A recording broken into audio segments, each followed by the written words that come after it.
Question number 11, किसी घटना ई के लिए P E plus P E dash बराबर 1 होगा। क्योंकि हम लोग जानते हैं कि एक प्रयोग से जुड़ी सभी प्रारंभिक घटनाओं की प्रायिकता का योग 1 होता है, तो आपका आंसर बी होगा। नेक्स्ट क्वेश्चन पे चलते हैं। क्वेश्चन नंबर 12, 9, 10, 11, 9, 10, 11, 11, 5, 7, 6 का बहुलक है। तो जिस मान की बारंबारता अधिकतम होती है वह बहुलक कहलाता है। तो यहाँ पे हम लोग देखते हैं कि 9 कितनी बार आया है, तो 9 यहाँ पे 1 और 2 बार आया है। 10 भी 2 बार आया है, 1 और 2। 11 1 2 3, 11 3 बार आया है। 5 का मान 1 बार, 6 का मान 1 बार, 7 का मान 1 बार। तो यहाँ पे देख रहे हैं कि सबसे अधिक बार किस संख्या को दोहराया गया है, तो 11 को। तो इस संख्या का बहुलक 11 होगा, option number C. Next question पे चलते हैं। क्वेश्चन नंबर 13, निम्नांकित में कौन बहुपद नहीं है। तो जिस चर संख्या का घात प्राकृत संख्या नहीं होता वह बहुपद नहीं होगा। तो यहाँ पे देख रहे हैं कि चर संख्या x का घात 2 है, प्राकृत संख्या है। यहाँ पे x के घात ऊपर में कुछ नहीं लिखा हुआ, यानी कि कुछ नहीं तो 1 है, तो ये भी प्राकृत संख्या है। यहाँ पे देख रहे हैं 5 है, ये प्राकृत संख्या है। लेकिन यहाँ पे देख रहे हैं x के पावर 1/2 जो कि प्राकृत संख्या नहीं है, तो इसका आंसर कौन सा होगा, बहुपद नहीं होगा, option number C. Next question पे चलते हैं। क्वेश्चन नंबर 14, साइन 35 डिग्री बटा कॉस 55 डिग्री का मान होगा। तो देख रहे हैं कि साइन और कॉस रिलेशन दिया हुआ है और 35 और 55 दोनों का योग कितना होता है, 90 डिग्री होता है। तो पूरा कोण बन जाते हैं, क्योंकि दो कोणों का योग अगर 90 डिग्री हो तो वो पूरा कोण होते हैं। तो यहाँ पे पूरा कोण से ये क्वेश्चन लिया गया है, तो इसका मान हमेशा 1 होगा। और इसे अच्छे से समझेंगे तो याद कर लेना है कि पूरा कोणों का योग 90 डिग्री होता है, यानी कि दो संख्या मान लेते हैं कि एक मान लेते हैं 90 माइनस थीटा कोण है और दूसरा थीटा कोण है। दोनों को अगर जोड़ दिया जाए, जैसे 90 माइनस थीटा प्लस थीटा जोड़ दिया जाए तो क्या आएगा, 90 डिग्री आएगा। या फिर हम आगे में ले लेते हैं थीटा कोण अब प्लस 90 माइनस थीटा, तभी दोनों को जोड़ने के बाद क्या आ जाएगा, 90। तो इस प्रकार से हम पूरा कोण का दो तरीका से व्याख्यान करेंगे कि रिलेशन किसके साथ क्या बनता है। तो एक तो ये और इधर थीटा, या फिर आप इसे यहाँ पे थीटा रख सकते हैं, यहाँ पे 90 माइनस थीटा। अब किसके किसके साथ पूरा कोण में रिलेशन बनता है, तो साइन का कॉस से, और यहाँ पे लिख रहे हैं कॉसेक का सेक से, टैन का कॉट से। यही रिलेशन हमें याद रखना। अगर आपको दिया रहे साइन 90 माइनस थीटा तो हो जाएगा cos theta, sine 90 minus theta तो कॉस थीटा। अगर दिया रहे साइन थीटा तो हो जाएगा कॉस 90 माइनस थीटा। तो थीटा का रिलेशन 90 माइनस थीटा, तो इस एक दोनों के अपोजिट होता है। साइन 90 माइनस थीटा तो कॉस थीटा, याद रखना। अगर कॉस 90 माइनस थीटा दिया हुआ है, कॉस 90 माइनस थीटा तो इसका ये sine theta, cosec 90 minus theta तो सेक थीटा, सेक थीटा अगर थीटा के साथ रिलेशन बताएगा तो इसका 90 माइनस थीटा के साथ, तो टैन 90 माइनस थीटा तो होता है कॉट थीटा। अगर दे दिया जाए टैन थीटा बराबर तो कॉट 90 माइनस थीटा। तो आते हैं क्वेश्चन पे। अगर क्वेश्चन आपका दिया हुआ है तो इसे सॉल्व कैसे करेंगे। साइन 35 डिग्री है तो साइन 35 डिग्री को लिख सकते हैं 90 माइनस 55 डिग्री लिख सकते हैं। 35 डिग्री का कि 90 में से 55 घटाएंगे 35 डिग्री, यानी कि साइन 35 डिग्री है। और इधर क्या है, कॉस 55 डिग्री। तो साइन ऊपर में क्या हो जाएगा, साइन 90 माइनस थीटा का फॉर्म आ गया। साइन 90 माइनस थीटा होता है कॉस थीटा, तो इसको हम लिख सकते हैं कि ये हो जाएगा कॉस 55 डिग्री। थीटा की जगह पर कौन है, 55 डिग्री, और कॉस 55 डिग्री। तो ये क्या हो जाएगा, कैंसिल आउट। बहुत सारे बच्चे कहेंगे सर ऊपर वाले को ना कर करके नीचे वाले को चेंज कर दें, तो नीचे वाले को चेंज कर लेते हैं। देखिए कॉस 55 डिग्री है ना, तो ऊपर वाले को सेम रहने देते हैं, साइन 35 डिग्री। अब बटा कॉस 55 को हम इस प्रकार से लिख सकते हैं, cos 90 minus 35 degree. 90 minus 35 degree करेंगे 55 डिग्री। इसीलिए हमने ये रिलेशन बताया था कि 35 डिग्री और 55 डिग्री साइन और कॉस का रिलेशन, अगर साइन 35 डिग्री और 55 डिग्री का योग 90 है, यानी कि पूरा कोण बनाएगा। और साइन और कॉस का रिलेशन हो तो सभी का मान 1 होता है। तो अब यहाँ से भी sine 35 degree upon cos 90 minus 35 degree, तो क्या हो जाएगा, कॉस 90 माइनस थीटा होता है साइन थीटा, तो साइन 35 डिग्री हो जाएगा। दोनों कट जाएंगे, क्या हो जाएगा आंसर 1। तो यही है पूरक कोणों का मान। हमेशा याद रखिएगा कि साइन का रिलेशन कॉस के साथ हो, साइन कॉस दिया रहे और पूरा दोनों का ऊपर नीचे में बटा में रहे, तो अगर साथ में रहे बगल में तो स्क्वायर बन जाएगा। जैसे देख लेते हैं, अगर रहता साइन 35 डिग्री और कॉस 55 डिग्री।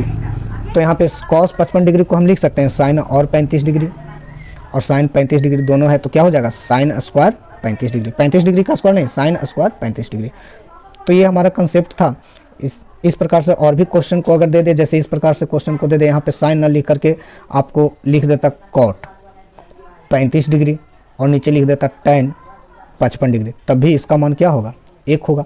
यहाँ पे ये ना लिख करके लिख देता कॉसेक 35 डिग्री अब बटा कॉस 55 डिग्री, तब भी इसका मान क्या होगा 1 होगा। तो क्वेश्चन का पैटर्न कितना भी चेंज करे, अगर पूरा कौन से रिलेटेड है तो उसका मान 1 होगा, ये आपको याद रखना है। तो क्वेश्चन नंबर 14 का आंसर आपका बी होगा। चलिए नेक्स्ट क्वेश्चन पे चलते हैं।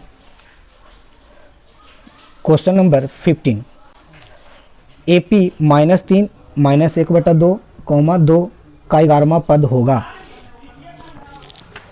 तो समानांतर श्रेणी से हम लोग जानते हैं कि nवां पद बराबर an बराबर होता है a plus n minus 1 into D. D यहाँ क्या है सर्वांतर है, यानी कि कॉमन डिफरेंस है। कॉमन डिफरेंस किसे कहते हैं, तो दूसरा पद माइनस पहला पद। तो पहले डी को निकाल लिया जाए, तो पहला पद इसमें कौन सा है -3 और दूसरा पद -1/2, तो -1/2 माइनस 3 लिखते हैं, तो आ जाएगा -1/2 प्लस 3, एलसीएम ले लें 2 -1 प्लस 6 यानी कि 5/2। हमारा डी का मान तो यहाँ पे आ गया 5/2। अब यहाँ पे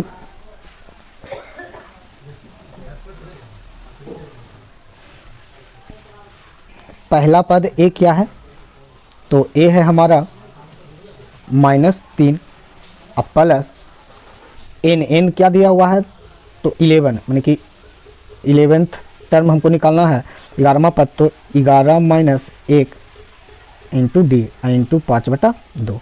यहाँ पे देख लेते हैं -3 10, 11 में से 1 जाएगा, क्या बचेगा, यहाँ पे प्लस है, यहाँ पे प्लस 10 गुना 5/2, 2 5 बार कट जाएगा 25, यानी कि -3 और प्लस 25 दोनों घट जाएंगे तो क्या हो जाएगा 22। आपका कौन सा आंसर हो जाएगा, तो आपका आंसर कौन सा आया 22, 15 का आंसर ए होगा।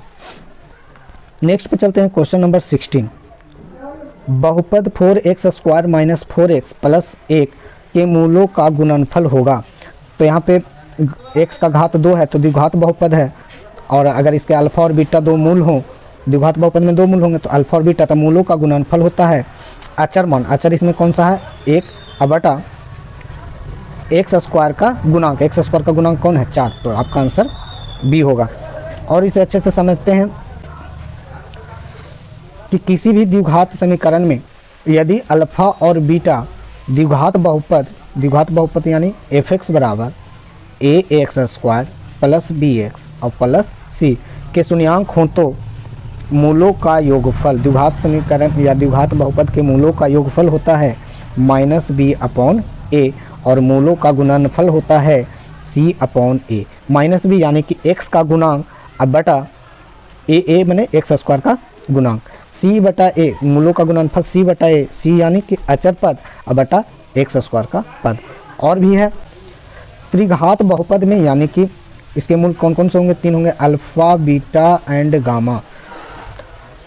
और बहुपद क्या होगा fx बराबर ax³ प्लस bx² प्लस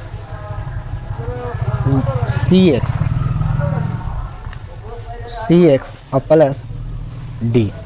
तो यहाँ पे है कि अचर पद d है, x का गुणांक c है, x² का गुणांक b है, x³ का गुणांक a है। तो मूलों का योगफल alpha plus beta plus gamma बराबर होगा -b/a। -b कहने का मतलब है कि x² का गुणांक अब बटा x³ का गुणांक का गुणनफल अल्फा बीटा गामा बराबर -d/a, यानी कि अचर पद अब बटा x³ का गुणांक होता है। इसी द्विघात बहुपद यानी कि मूल कितने होंगे 4 होंगे, तो मान लेते हैं अल्फा बीटा गामा थीटा और f(x) क्या हो जाएगा ax⁴ plus bx³ plus cx² plus dx plus e। तो इसके मूलों का योगफल होगा alpha plus beta plus gamma plus eta बराबर होता है माइनस बी अपॉन ए। माइनस बी यानी कि चतुर्थ, माइनस बी यानी कि एक्स क्यू का माइनस एक्स क्यू का गुणांक बटा ए का मतलब एक्स पर पावर 4 का गुणांक, और मूलों का गुणनफल अगर कहें alpha into beta into gamma into eta बराबर होता है ई अपॉन ए। ई अपॉन ए कहने का मतलब है कि अचर पद बटा एक्स के पावर 4 का गुणांक। तो ये हमारा सभी मूलों का बहुपद में सभी का गुणांक और योगफल जान लिए। क्वेश्चन नंबर 17, एपी का पहला पद ए और समांतर डी हो तो एन पदों का योग होगा। तो एस सम एन पदों का योग होता है n upon 2 a plus n minus 1 into d, यही होता, और होता है n upon 2 a plus l, जहाँ एल क्या है अंतिम पद है और एल बराबर होता है a plus n minus 1 into d. तो ये हमारा ऑप्शन कौन सा सही होगा, n by 2 a plus n minus 1 into d, option number d आपका सही है। तो 17 का ऑप्शन डी सही होगा,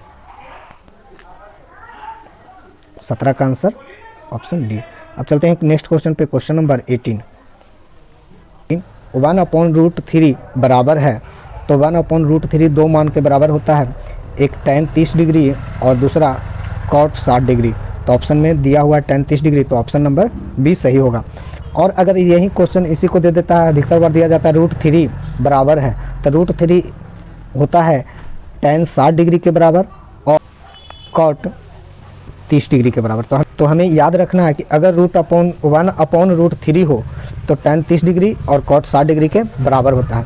अगर √3 दिया हुआ रहे, अगर केवल √3 दिया हुआ रहे तो tan 60 डिग्री और cot 30 डिग्री के बराबर होता है। तो इस क्वेश्चन का आंसर हो गया tan। नेक्स्ट क्वेश्चन पे चलते हैं, क्वेश्चन नंबर 19।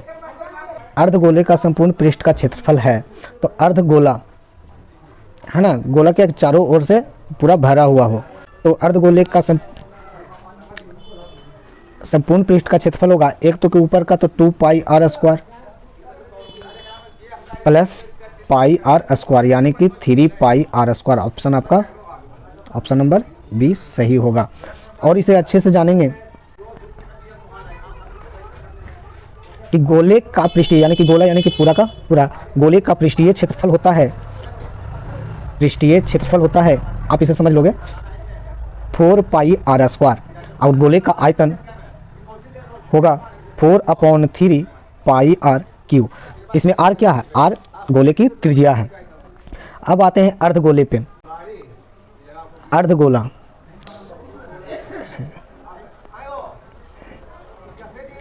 है ना, इस प्रकार से अर्धगोला होगा, तो अर्धगोला पूरा भरा हुआ है, तो अर्धगोले का वक्र पृष्ठ का क्षेत्रफल होता है 2 पाई आर स्क्वायर और संपूर्ण पृष्ठीय क्षेत्रफल होता है 2 pi r square plus pi r square यानी कि 3 पाई आर स्क्वायर। अगर अर्धगोले का आयतन के बारे में पूछे तो आयतन होता है 2/3 पाई आर क्यू, याद रखना है। अब नेक्स्ट क्वेश्चन पे चलते हैं, क्वेश्चन नंबर 20। √2 cos थीटा बराबर 1 हो तो थीटा का मान होगा, तो यहाँ पे देख रहे हैं कि cos थीटा बराबर क्या हो जाएगा, लेफ्ट साइड में √2 है, राइट साइड अगर भेजेंगे तो ये क्या होगा, इधर गुना में तो उधर भाग में चला जाएगा, नीचे चला जाएगा। तो 1/√2 किसके बराबर होता है, तो cos थीटा बराबर 1/√2 cos 45 डिग्री के बराबर होता है। तो थीटा का मान क्या हो जाएगा, थीटा बराबर 45 डिग्री, ऑप्शन नंबर बी आपका सही है। तो ये त्रिकोणमितीय मान है जो हमेशा बच्चों को याद रखना है।